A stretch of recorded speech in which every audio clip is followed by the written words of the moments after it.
Assalamualaikum warahmatullahi wabarakatuh. Waalaikumsalam warahmatullahi Gimana wabarakatuh. keadaannya ini Bang Arif ini? Alhamdulillah sehat Masya Allah. walafiat. Ini Alhamdulillah. Sahabat Sabda Malam, Alhamdulillah di kesempatan malam Jumat ini kita bisa bertemu kembali. Masih Bertemu berdua. kembali. Masih berdua. Ya karena adanya Iya. dua ya. Nah, jadi pada malam Jumat ini kita akan ada spesial ini.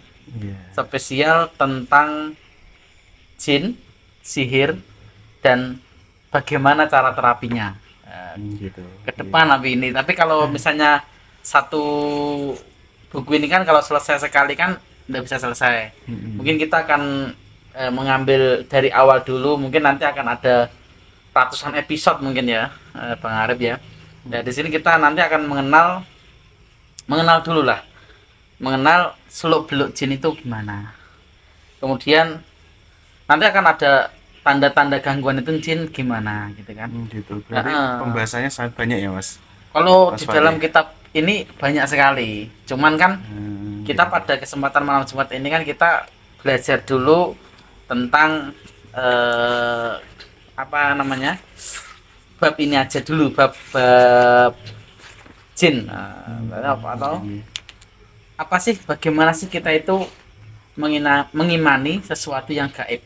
Nah, dalil-dalilnya gimana? Mungkin saya bisa dibacakan ini Bang Arif. Oh, boleh, boleh, boleh. Nah, bisa dibacakan nanti biar kita nggak sendiri-sendiri ya. Iya. Nah, gitu. Ini langsung dibaca, Mas. Langsung dibaca lah, baca aja. Ya, bismillah, teman-teman Sabdo Malam.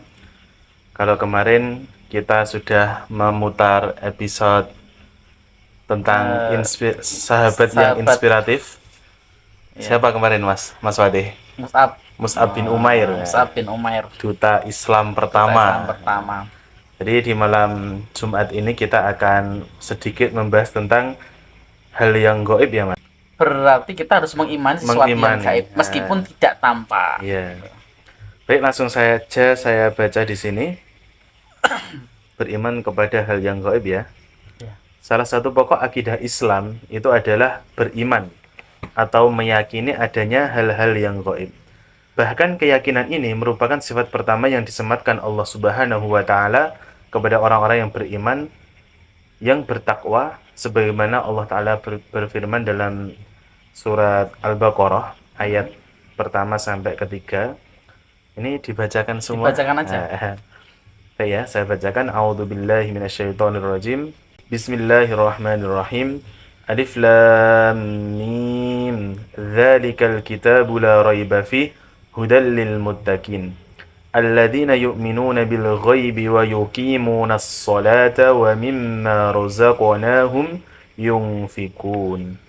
Yang artinya Alif Lam Mim, kitab Al-Quran ini tidak ada keraguan padanya, petunjuk bagi orang-orang yang bertakwa, yaitu mereka orang yang beriman kepada yang gaib, yang mendirikan sholat, yang menafkahkan sebagian rezeki yang kami anugerahkan kepada mereka. Surat Al-Baqarah ayat 1-3. Karena itu, seorang muslim wajib mengimani hal yang gaib dengan keimanan yang mantap, tanpa dicampuri keraguan dan kebimbangan sedikit pun. Ya, Mas Wadi. Menurut Abdullah bin Mas'ud radhiyallahu anhu, pengertian gaib adalah sesuatu yang tidak bisa kita indera, dan Allah Subhanahu wa taala serta Rasulnya telah memberitahukan perkara gaib ini kepada kita. Nah, ini diambil dari sumbernya dari tafsir Ibnu Katsir juz 1 halaman 41. Dalam hal ini, jin merupakan salah satu makhluk gaib yang harus kita yakini keberadaannya, sebab banyak sekali dalil menyatakan tentang hal ini, baik dari Al-Quran maupun Al-Hadis. Nah, ini tak bacakan ya, Mas Fatih, Berarti ini ya. dalilnya. Berarti kalau diambil dari pembahasan ini tadi ya. Kita di sini tuh banyak orang yang merasa, khususnya orang-orang yang non muslim ya, merasa Quran itu apa toh? Quran itu apa sih? Nggak ajaib. Padahal di sini sesuatu yang ajaib loh. Bang Arif, Bang Arif kan tadi baca ya, Bang Arif. Ya, tadi Alif Lam Mim, ya kan? Iya. Di situ kan tadi artinya kan Alif Lam Mim Dzalikal kitabul la raiba Raiba fi. fi. Jadi alif lam mim di sini kan sebenarnya tidak ada maknanya kan kalau di sini tadi kan. Loh ini kan kalau dalam dalam ilmu tafsir ya, kitab-kitab yang mungkin di dalam pembahasan kitab-kitab tafsir ya, itu alif lam itu ada yang mengatakan alif itu Allah, lam Dan malaikat Jibril ya, mim Muhammad. Allahu a'lam bishawab. Tapi di sini yang perlu kita ketahui ya. Jadi alif lam ini suatu kitab, sesuatu ucapan yang tidak ada yang tahu kecuali hanyalah Allah Subhanahu wa taala. Nah, ini kan gaib ya. Ini kaitannya karo gaib ya. Dan bahkan itu di Al-Qur'an ini tadi di ayat kedua ya Mas Fatih. Itu kan kenapa kita harus yakin seyakin-yakinnya dengan Al-Qur'an. Itu kan dari awal langsung dikatakan dalikal kitabul la raiba fi. Iya, lasak Tidak ada. tidak ada keraguan. Tidak ada keraguan. Jadi memang benar-benar Quran itu yo mau nggak mau ya ikuti Quran gitu Harus kan. diikuti. Gitu. Makanya di situ dijelaskan dari kata raiba fi huda lil Muttaqin.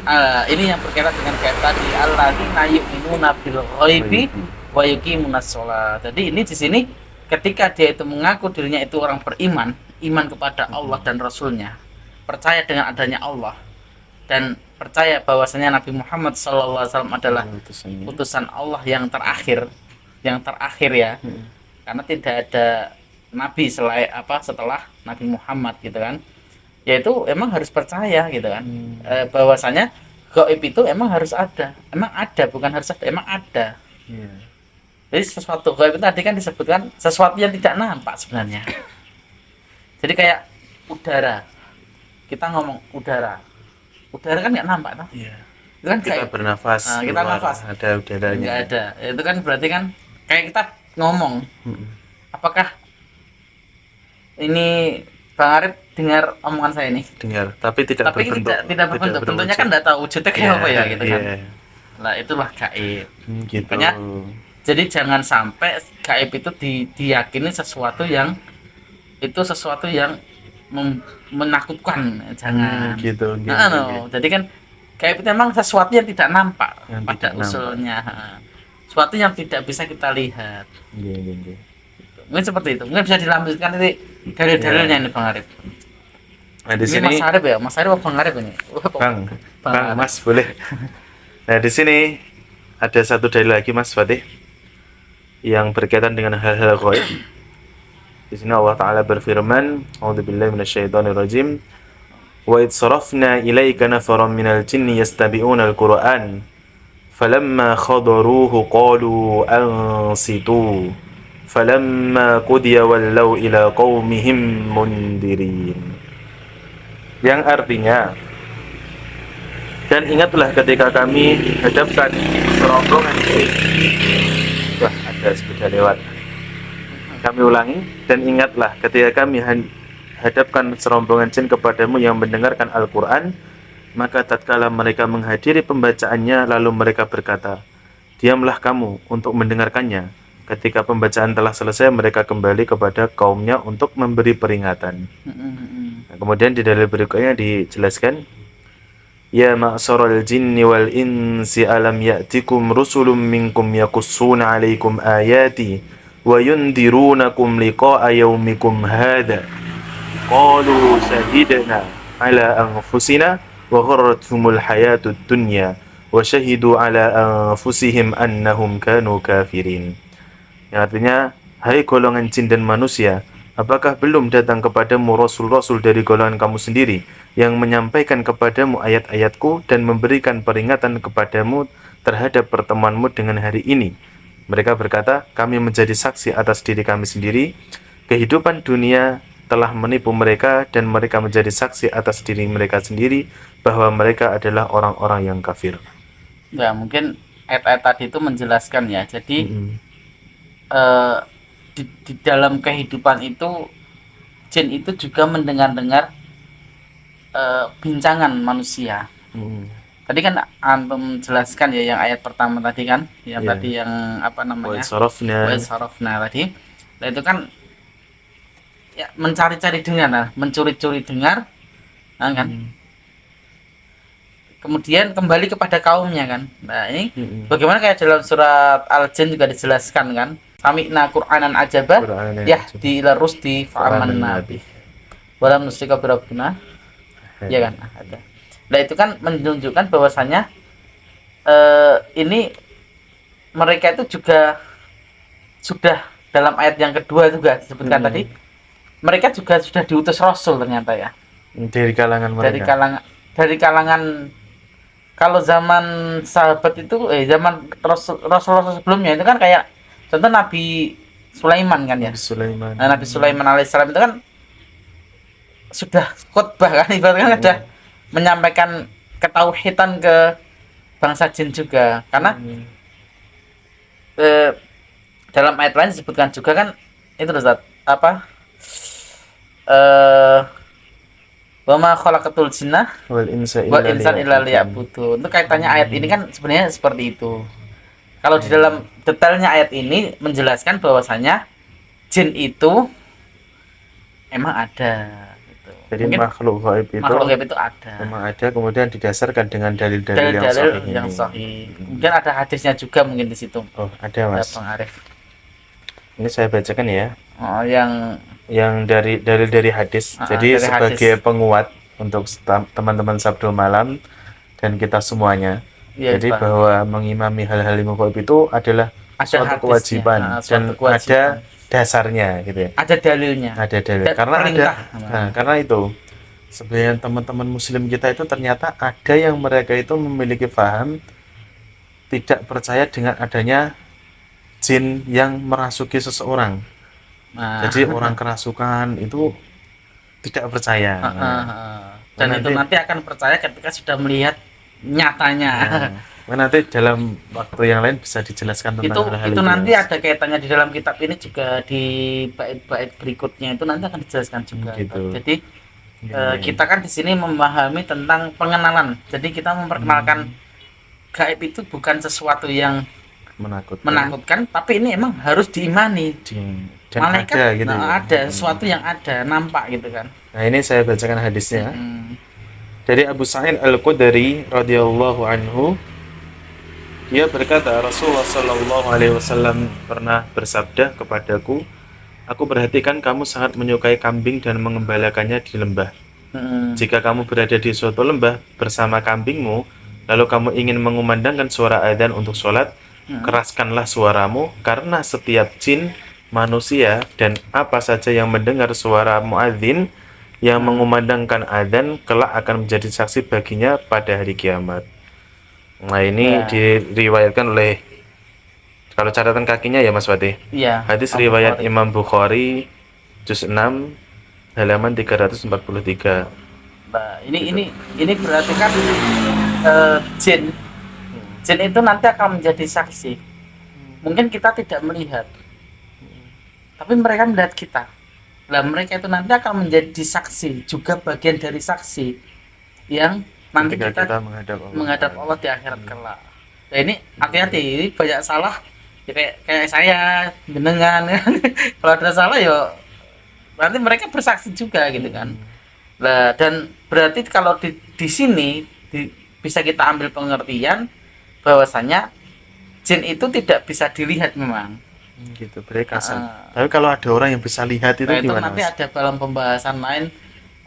Rasulullah juga pernah melihat, Umar bin Khattab juga pernah melihat, dan Allah dan sahabat-sahabat ada beberapa yang itu kan nanti ada pembahasan di episode berikutnya insya Allah. Jadi jin itu tidak bisa dilihat bukan berarti tidak ada. Mungkin bisa dijelaskan itu. Oh, itu ya. Dijelaskan di situ ada itu. Jadi gini, untuk tentang itu, jika tidak bisa melihat jin dijadikan dalil bahwa jin tidak ada, maka berapa banyak sesuatu yang tidak bisa kita lihat. Iya, banyak sekali. Namun pada hakikatnya ia ada, seperti mana yang tadi Mas Fatih jelaskan ya. Di awal kita bernafas, itu nafas bentuknya seperti apa, bersuara itu kita tidak melihat wujudnya. Kedengaran tapi kita nggak tahu bentuknya. Itu sesuatu yang tidak bisa kita lihat itu banyak selain jin itu. Nah, maka jin itu yang wajib kita imani. Ya, enggak jin lah. Itu berarti itu bukan cuma jin. Sesuatu yang gaib, sesuatu yang tidak nampak. Nah, berarti sesuai Kayak malaikat, 64 itu juga wajib kita termasuk. imami Iya, gitu ya.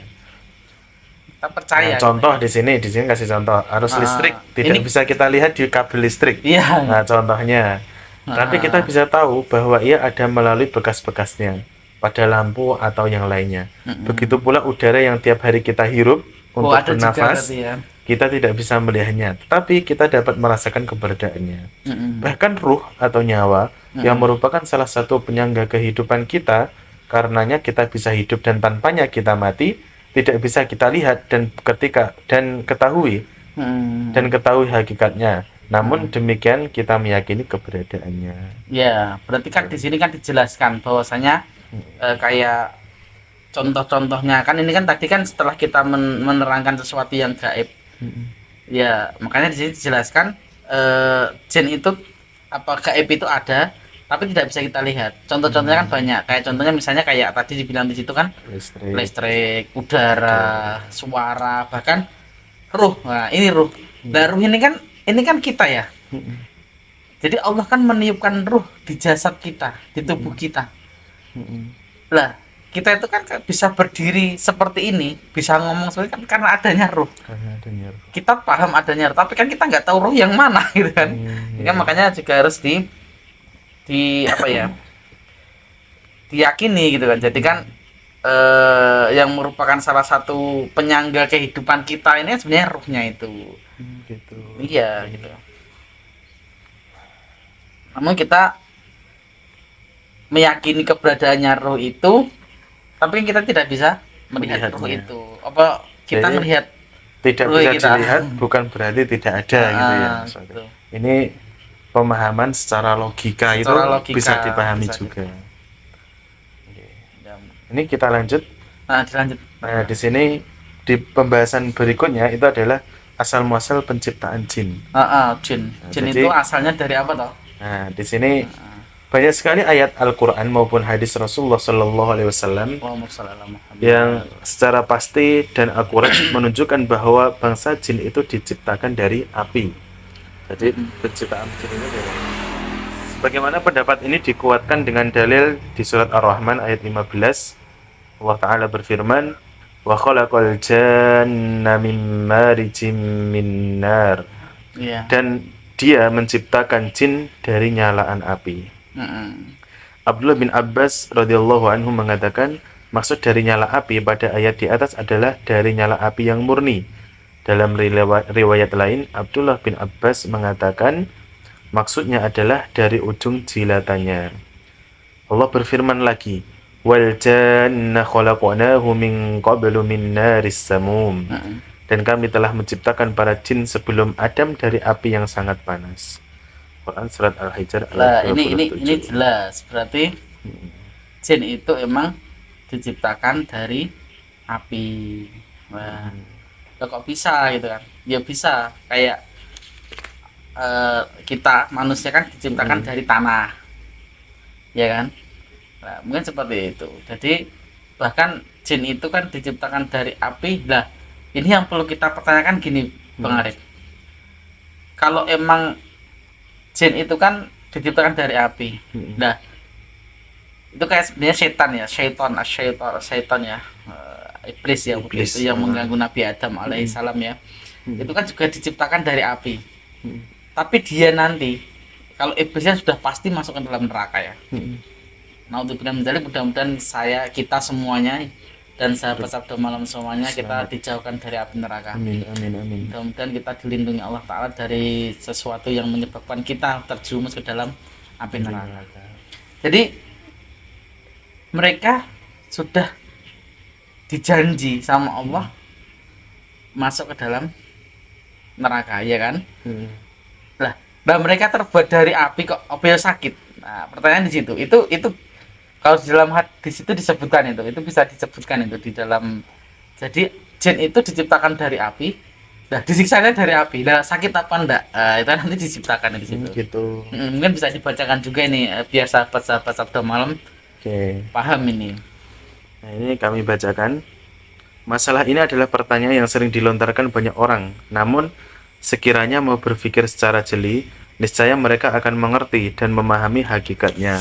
semua orang telah tahu bahwa seorang manusia diciptakan dari tanah liat, tetapi sekarang ia bukan lagi tanah liat, asal muasalnya saja dari tanah liat. Begitu pula dengan jin yang tercipta dari api. Sekarang mereka bukan lagi api, sebagaimana yang telah diterangkan dalam banyak dalil. Di antaranya adalah hadis riwayat Imam An-Nasai dengan isnad sahih menurut syarat Imam Bukhari dari Ummul Mukminin Aisyah radhiyallahu anha. Ia bercerita ketika Rasulullah sallallahu alaihi wasallam bersabda melaksanakan salat. Ketika Rasulullah sallallahu alaihi wasallam melaksanakan salat, tiba-tiba datanglah setan menghampiri beliau. Maka beliau pun membantingnya lalu mencekiknya. Kemudian beliau bersabda, "Hatta wajadtu burda lisanihi ala yadayya." Sampai-sampai saya bisa merasakan dingin lidahnya pada tanganku. Nah, berdasarkan hadis ini, jelaslah bahwa sekarang ini bangsa jin tidak berbentuk api. Sebab jika demikian, tentu Rasulullah Shallallahu Alaihi Wasallam tidak akan merasakan dinginnya lidah setan. Saya lanjutkan, Mas. Lanjutkan. Di antaranya juga adalah ketika Rasulullah Shallallahu Alaihi Wasallam bersabda, "Inna aduwallahi iblis ja'a bishihabim min nar liyaj'alahu fi wajhi." Sesungguhnya musuh Allah, iblis, datang membawa pelita dari api dan hendak melemparkannya ke wajahku. Hadis ini diriwayatkan oleh Imam Muslim dan selengkapnya akan disebutkan di kemudian babnya. Sebuah hadis riwayat Imam Malik di dalam kitab Al-Muwatta dari Yahya bin Sa'id, dia berkata, ini hadis mursal, di sini dikasih keterangan. Pada malam Isra, Rasulullah SAW melihat jin ifrit yang mengejar beliau sambil membawa seberkas api. Setiap kali menoleh, beliau SAW selalu melihatnya. Lalu Jibril alaihissalam berkata kepada beliau, "Maukah Anda aku ajari beberapa kalimat atau doa? Jika Anda mengucapkannya, niscaya nyala apinya akan padam dan bahan bakarnya akan habis." Nah, dua hadis di atas menjadikan bukti bahwa jika iblis tetap berada dalam wujud apinya, tentu dia tidak membutuhkan pelita atau seberkas api. Di antaranya juga adalah sabda Rasulullah SAW, "Inna syaitana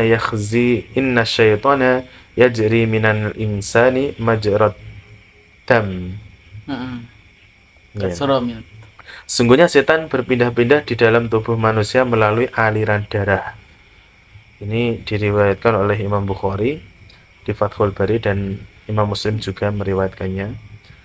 Nah, seandainya iblis masih pada wujud apinya, tentu dia akan membakar manusia. Iya. Ini kayak yang tadi Bang Arif sampaikan kan tadi. Yeah. Banyak sekali saudara-saudara seiman kita, saudara-saudara yang agamanya Islam itu tidak percaya dengan adanya jin masuk ke dalam tubuh manusia. Kan. Tadi kan ayatnya jelas kan, apa hadisnya jelas ya tadi kan, Sahih Bukhari kan itu tadi. Jadi ia jadi minadam. Jadi syaitan itu masuk ke dalam darah-darah kita, mengalir, ya jadi minadam, mengalir di dalam, itu sebagai dalil juga bisa itu Bukhari. Kemudian yang kedua, ya emang jin itu emang terbuat dari api, tapi tidak bisa, bukan berarti dia itu sama persis dengan api yang panas, itu tidak. Jadi kan bahkan ya ini ada beberapa pengalaman yang emang beberapa kali kita lalui ya, ketika meru'yah ya, kita meru'yah itu justru malah ketika kita megang jin atau dalam tubuh itu dimasukin kerasukan gitu ya, itu malah justru kebanyakan itu dingin gitu kan, bukan panas. Iya, kayak contoh misalnya ketika hawa itu dinginnya itu dari bawah seret nanti ke atas, itu biasanya mungkin kalau orang-orang yang sudah pernah mengalami spiritual mungkin tahu juga itu hal tahu ya. Nah, jadi seperti itu Bang Arif. Wah, ini harus ngantuk itu Bang Arif. Ngantuk, Mas. Diminum boleh ini? Boleh diminum dulu ya. Bismillahirrahmanirrahim. Saya dengerin Bang Arif bacanya ngantuk ya anak. Karena suaranya lemah gemulai. Sakti suaranya. Yeah. Jadi gitu Bang Arif. Jadi terkait dengan bab-bab ini emang sangatlah riskan ya kalau orang-orang yang memahaminya itu sebatas nggak dijabarkan atau cuma sebatas pengertian, wah jari ini ustadku gini, jari kiaiku gini, itu emang ya akhirnya tidak ada. Makanya dari sini bisa kita ketahui bahwasanya ilmu Islam, agama Islam itu ilmunya itu luas gitu kan, gitu. bahkan mencakup dari bangsa yang gaib maupun yang nampak gitu kan. Itu seperti itu. Ya gini Mas Wati, ini kita lanjutkan atau sudah untuk episode ini? Kalau untuk ini sampai mana ini tadi? Ini tadi kita Sudah bahasnya yang sampai habis ini kan tadi kita sudah. habis ini macam-macam jin, kemudian tempat tinggalnya. Wah, ini Nah, ada macam-macam jin, tempat tinggalnya ini dijadikan episode berikutnya apa langsung ini enaknya ini? gimana? Enaknya gimana ini? Ya kalau emang Ini pembahasan sangat panjang sekali. kalau ini panjang itu 1 tahun tidak selesai itu. Ya mungkin sahabat Sabda Malam terkait dengan beberapa bab yang kita sampaikan tadi mungkin sudah dulu ya sahabat Sabda Malam. Jadi dalam pembahasan ini intinya ketika kita mengaku beriman kepada Allah dan Rasulnya, kita percaya dengan adanya barang gaib. Jangan sampai dengan alasan apapun, bagaimanapun, jangan sampai kita itu meyakini gaib itu tidak ada. Jangan sampai. Gitu. Ya, jadi wajib. Bagaimana firman-Nya sudah disebutkan dalam surat Al-Baqarah tadi dan dalam kitab Al-Quran dalam ayat-ayat yang lain, ya disitulah fungsinya kita belajar, kita tahu. Gitu. Dan itu hal-hal gaib itu tidak perlu ditakuti ya Mas? Tidak perlu ditakuti. Gitu. Nah, karena sebenarnya kita ngomong kayak gini ada sesuatu yang gaib di sini juga. Yeah. Seperti itu. Pasti seperti itu. Karena kita tidak bisa nama. Cuman makanya untuk sahabat Sabda Malam jangan lupa ikuti kami terus channel kita di Sabda Malam.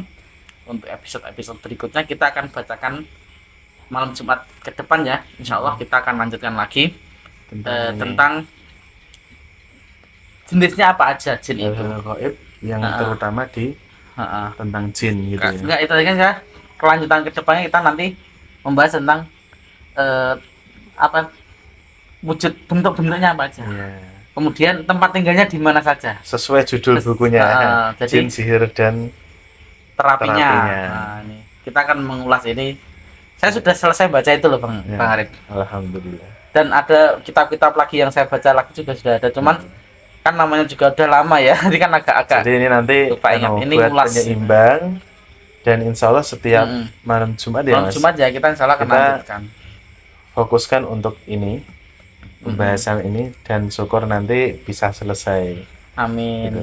Monggo dilanjutkan. Ya udah, jadi untuk sahabat Sabda Malam jangan lupa like, komen, dan share sebanyak-banyaknya biar kita lebih semangat lagi untuk membacakan buku-buku misteri di sini. Misteri ini khususnya misteri ya, malam Jumat misteri ya ini. Misteri ini. Ya mungkin seperti itu Bang Arif. Ya, mungkin sebagai closingan bisa ditutup sekalian. Langsung ditutup sekalian. Oke sahabat Sabda Malam, apabila ada kesalahan kata-kata saya mohon maaf sebesar-besarnya. Mudah-mudahan kita semuanya selalu diberikan pelindungan oleh Allah Ta'ala dari hal-hal yang gaib yang tidak baik untuk diri kita. Dan mudah-mudahan untuk sahabat-sahabat Sabda Malam yang lagi sakit, lagi galau, semuanya diberi kesembuhan dan diberi kemudahan oleh Allah Subhanahu wa Ta'ala. Amin amin ya rabbal alamin. Wassalamualaikum warahmatullahi wabarakatuh.